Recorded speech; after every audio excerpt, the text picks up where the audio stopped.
Capítulo 37 do livro de Jó diz assim: Sobre isto também se espanta o meu coração e salta do seu lugar.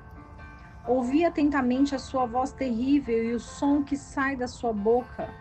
Por debaixo de todos os céus ele o envia, e a sua luz até aos confins da terra. Depois disso bramará com uma voz, trovejará ele com a sua voz majestosa, e ao soar a sua voz, ele não os detém. Troveja Deus maravilhosamente com a sua voz, ele faz grandes coisas que nós não entendemos. Porque a neve diz, desce à terra, também a garoa e aos fortes aguaceiros. Ele sela as mãos de todo homem, para que os homens todos reconheçam a sua obra. As feras entrarão nos seus esconderijos e permanecem em suas cavernas. Das recâmaras do sul vem o tufão e o frio dos ventos do norte. Pelo sopro de Deus se dá a geada e as largas águas são congeladas. Também rega de umidade e dissipa as densas nuvens, e com a sua luz pulveriza a névoa. E deste modo, pelos seus intuitos, se revolvem as nuvens em redor, para fazer sobre a face do mundo na terra o que ele lhe ordenou. Algumas vezes por açoite, que para uns é correção, e para outros por misericórdia os faz vir. Isto procura escutar Jó, inclina os teus ouvidos e considera as maravilhas de Deus. Sabes tu, porventura, quando Deus as opera e faz levantar a luz da sua nuvem? Sabes tu das variações do equilíbrio das nuvens e das maravilhas do que é perfeito em sabedoria? Ou porque estão quentes as tuas vestes quando se fixa o vento do sul sobre a terra? Estendestes com ele os céus, os quais firmes estão como um espelho sólido? Mostra-nos o que lhe havemos de dizer, porque nós não podemos ordenar as ideias por causa das trevas. Será preciso lhe contar o que tenho falado? Por mais que o homem raciocine, ficará como que abismado. Eis que não se pode olhar a luz do sol resplandecente nos céus logo que passa o vento e os deixa limpo.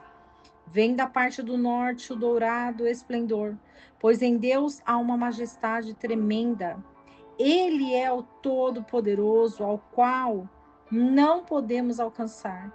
Grande em poder e em juízo, e em multidão de justiça não afligirá ninguém. Portanto, temam-no os homens.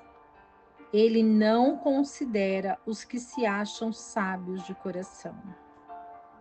O capítulo 37 vai nos revelar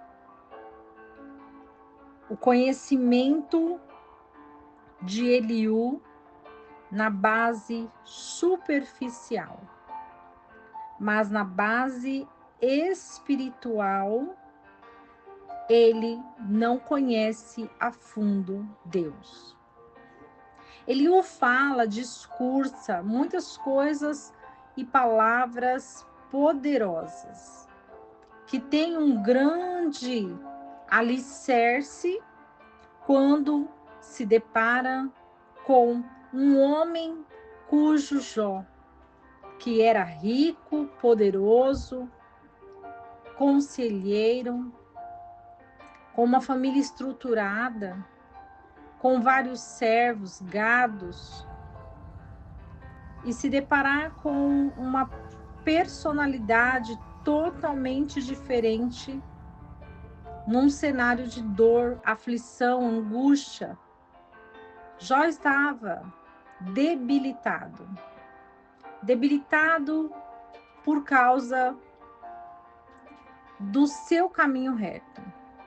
O inimigo da sua alma não acreditava que houvesse um homem tão perfeito quanto Jó. Um homem que se desviava do pecado, um homem que era reto, justo diante de Deus. E foi aí que o Senhor, olhando os caminhos de Jó, compreende que Jó irá permanecer firme, mesmo diante da adversidade. E quando o inimigo da alma de Jó atinge as áreas que são pilares na vida de um ser humano.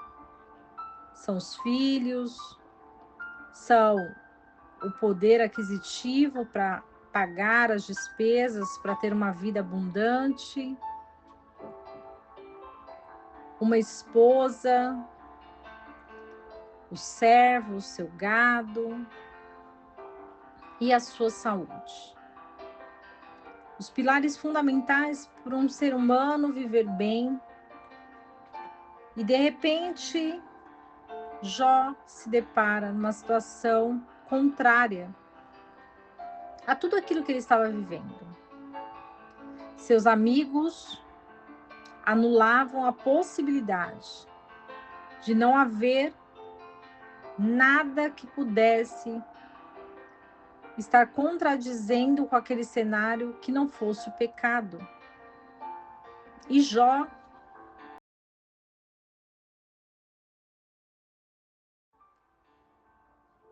sendo interrogado por diversas vezes, ele não saiu da sua posição de servo de Deus. Mesmo os amigos falando sobre a soberania de Deus, o poder dele, que Deus faz todas as coisas, que Deus, ele é infinito, grandioso, poderoso. Eles, com o conhecimento da palavra, não procuram escutar Jó. Porque Jó afirmava diversas vezes que ele não havia pecado, que ele era um inocente. Ele estava como inocente. Porém, Deus sabia e entendia o caminho de Jó. Deus sabia que Jó seria fiel mesmo no deserto. O deserto da solidão, das perdas, da dor. Fez Jó se posicionar e enfrentar todas aquelas palavras que vinham contra ele. Jó estava num processo de amadurecimento espiritual. Jó olhava para os lados e via o que estava acontecendo com ele.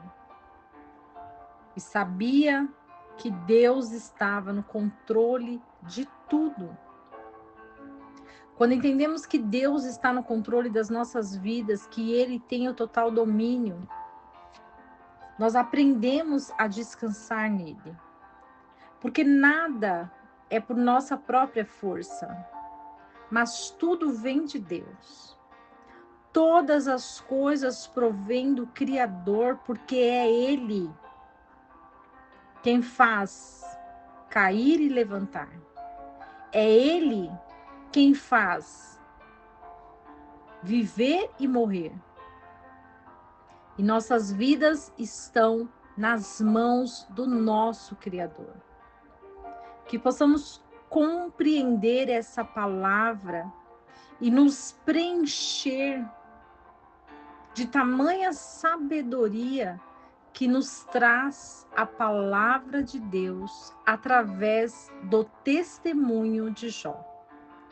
Que o Senhor abençoe grandemente a sua vida. E que não esqueçamos do versículo que diz: conhecereis a verdade, e a verdade vos libertará.